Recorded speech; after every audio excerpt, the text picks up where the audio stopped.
Capítulo 11. Da questão ou tortura. Parte 1. É uma barbaria consagrada pelo uso na maioria dos governos aplicar a tortura a um acusado enquanto se faz o processo, quer para arrancar dele a confissão do crime, quer para esclarecer as contradições em que caiu, quer para descobrir os cúmplices ou outros crimes de que não é acusado, mas do qual poderia ser culpado, quer enfim porque sofistas incompreensíveis pretenderam que a tortura purgava a infâmia. Um homem não pode ser considerado culpado antes da sentença do juiz, e a sociedade só lhe pode retirar a proteção pública depois que ele se convenceu de ter violado as condições com as quais estivera de acordo. O direito da força só pode, pois, autorizar um juiz a infligir uma pena a um cidadão quando ainda se duvida se ele é inocente ou culpado. Eis uma proposição bem simples: ou o delito é certo, ou é incerto. Se é certo, só deve ser punido com a pena fixada pela lei, e a tortura é inútil, pois já não se tem necessidade das confissões do acusado. Se o delito é incerto, não é hediondo atormentar um inocente. Com efeito, perante as leis, é inocente aquele cujo delito não se provou. Qual o fim político dos castigos? O terror que imprimem nos corações inclinados ao crime. Mas, que se deve pensar das torturas, esses suplícios secretos que a tirania emprega na obscuridade das prisões e que se reservam tanto ao inocente como ao culpado? Importa que nenhum delito conhecido fique impune, mas nem sempre é útil descobrir o autor de um delito encoberto nas trevas da incerteza. Um crime já cometido, para o qual já não há remédio, só pode ser punido pela sociedade política para impedir que os outros homens cometam outros semelhantes pela esperança da impunidade. Se é verdade que a maioria dos homens respeita as leis pelo temor ou pela virtude, se é provável que um cidadão prefira segui-las a violá-las, o juiz que ordena a tortura expõe-se constantemente a atormentar inocentes. Direi ainda que é monstruoso e absurdo exigir que um homem seja acusador de si mesmo, e procurar fazer nascer a verdade pelos tormentos, como se essa verdade residisse nos músculos e nas fibras do infeliz. A lei que autoriza a tortura é uma lei que diz: homens, resisti à dor. A natureza vos deu um amor invencível ao vosso ser, e o direito inalienável de vos defenderdes, mas eu quero criar em vós um sentimento inteiramente contrário, quero inspirar-vos um ódio de vós mesmos, ordeno-vos que vos tomeis vossos próprios acusadores e digais enfim a verdade ao meio das torturas que vos quebrarão os ossos e vos dilacerarão os músculos. Esse meio infame de descobrir a verdade é um monumento da bárbara legislação dos nossos antepassados, que honravam com o nome de julgamentos de Deus as provas de fogo, as da água fervendo e a sorte incerta dos combates. Como se os elos dessa corrente eterna, cuja origem está no seio da divindade, pudessem desunir-se ou romper-se a cada instante, ao sabor dos caprichos e das frívolas instituições dos homens. A única diferença existente entre a tortura e as provas de fogo é que a tortura só prova o crime quando o acusado quer confessar, ao passo que as provas queimantes deixavam uma marca exterior, considerada como prova do crime. Todavia, essa diferença é mais aparente do que real. O acusado é tão capaz de não confessar o que se exige dele quanto era outrora de impedir, sem fraude, os efeitos do fogo e da água fervendo.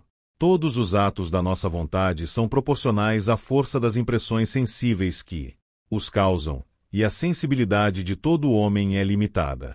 Ora, se a impressão da dor se torna muito forte para ocupar todo o poder da alma, ela não deixa a quem a sofre nenhuma outra atividade que exercer se não tomar, no momento, a via mais curta para evitar os tormentos atuais.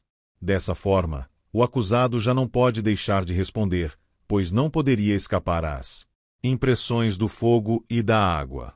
O inocente exclamará, então, que é culpado, para fazer cessar torturas que já não pode suportar, e o mesmo meio empregado para distinguir o inocente do criminoso fará desaparecer toda a diferença entre ambos.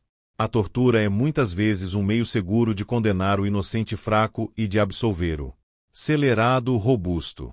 É esse, de ordinário, o resultado terrível dessa barbárie que se julga capaz de produzir a verdade, desse uso digno dos canibais, e que os romanos, mau grado, a dureza dos seus costumes, reservavam exclusivamente aos escravos, vítimas infelizes, de um povo cuja feroz virtude tanto se tem gabado. De dois homens, igualmente inocentes ou igualmente culpados, aquele que for mais corajoso e mais robusto será absolvido, o mais fraco, porém, será condenado em virtude deste raciocínio. Eu, juiz, preciso encontrar um culpado. Tu, que és vigoroso, soubeste resistir à dor, e por isso eu te absolvo. Tu, que és fraco, cedeste à força dos tormentos. Portanto, eu te condeno. Bem sei que uma confissão arrancada pela violência da tortura não tem valor algum, mas, se não confirmares agora o que confessaste, far-te-ei atormentar de novo.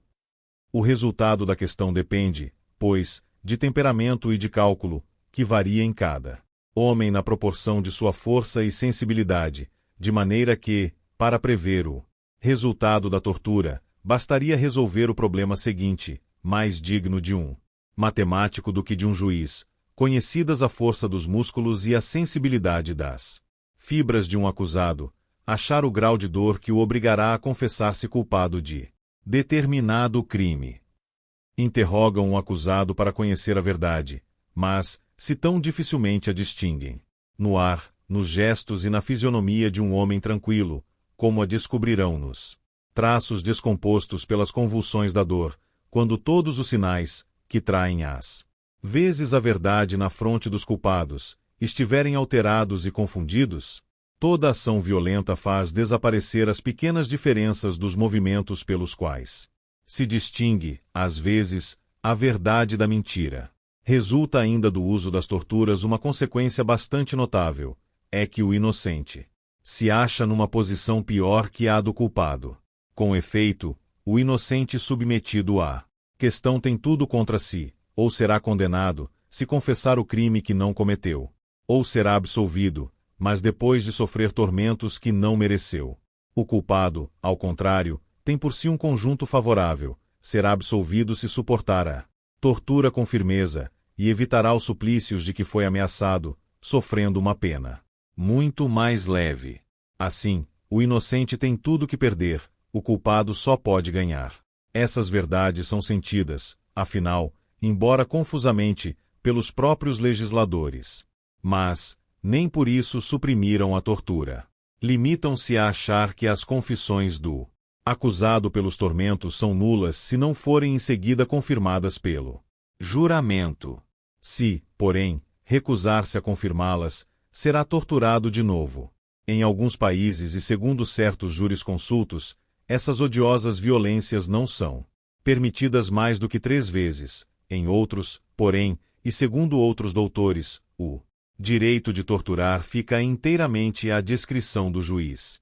É inútil fundamentar essas reflexões com os inumeráveis exemplos de inocentes que se confessaram culpados no meio de torturas. Não há povo, não há século que não possa citar os seus. Os homens são sempre os mesmos, veem as coisas presentes sem preocupar-se com as consequências.